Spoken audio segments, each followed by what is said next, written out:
Bonjour à tous et bienvenue dans votre émission Itinéraire Entreprise, diffusée bien sûr sur le Figaro. Aujourd'hui, j'ai le plaisir de recevoir en plateau Johan Giasanti. Bienvenue.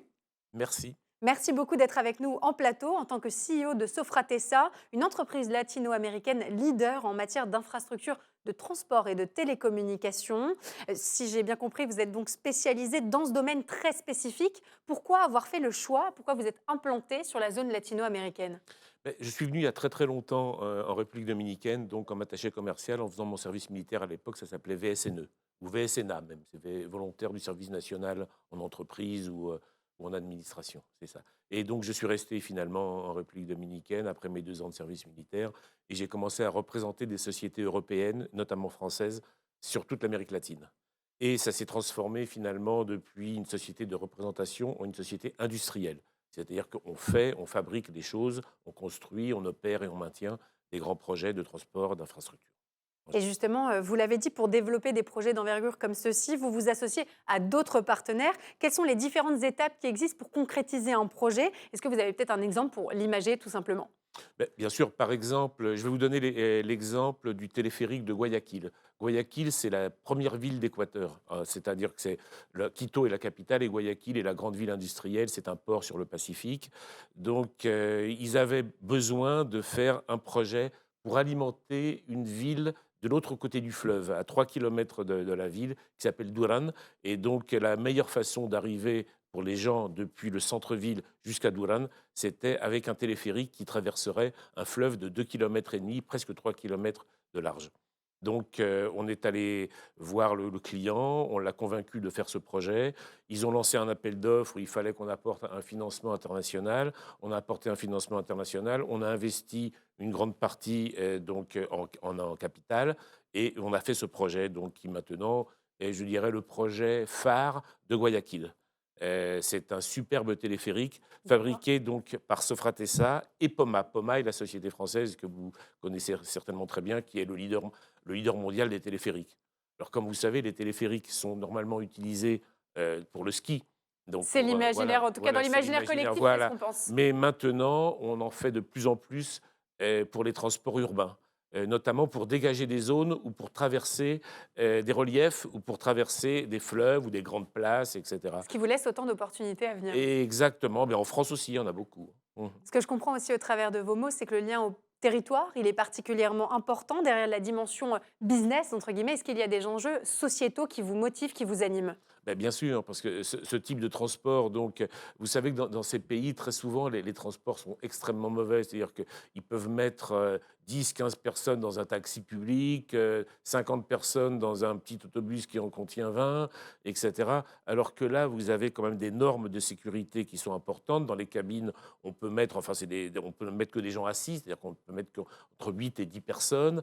Il y a de l'air conditionné, il y a de la ventilation, il y a beaucoup de sécurité, c'est-à-dire qu'il n'y a pas de danger d'être agressé pour les femmes, il n'y a pas de danger également d'être volé, etc. C'est beaucoup plus réglementé aussi. Ça n'a rien à voir, c'est réglementé, et c'est normalisé.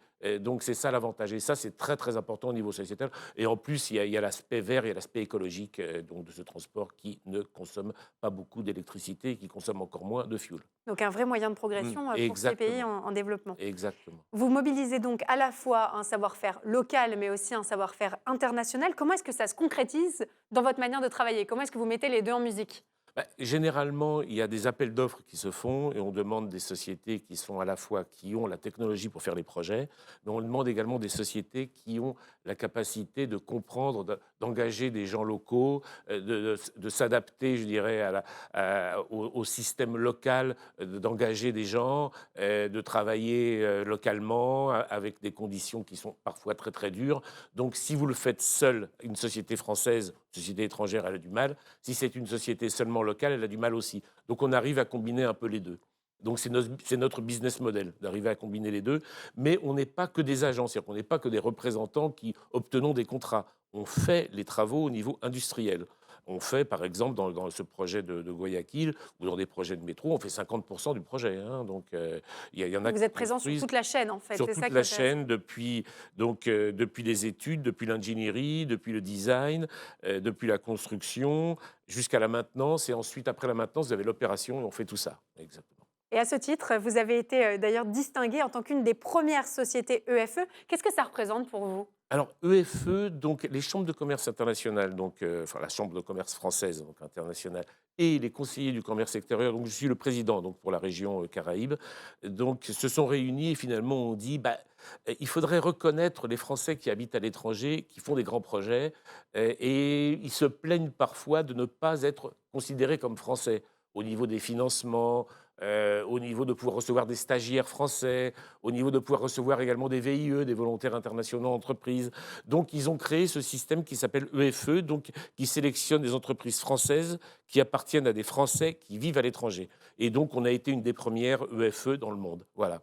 Un motif Et de fierté pour vous, j'imagine. un motif de fierté et également, ça pourra très, très certainement, dans le moyen et long terme, aider le commerce international, le commerce extérieur français, qui, comme vous savez, est un peu déficitaire en ce moment, enfin, depuis quelques années déjà. Et vous, quels sont vos projets alors? Mais Justement, au vu de ce contexte qui est peut-être un petit peu compliqué, mais quels sont les projets qui vont vous occuper ces prochains mois, ces prochaines années? c'est de développer des projets d'infrastructures de transport et de télécommunications en Amérique latine.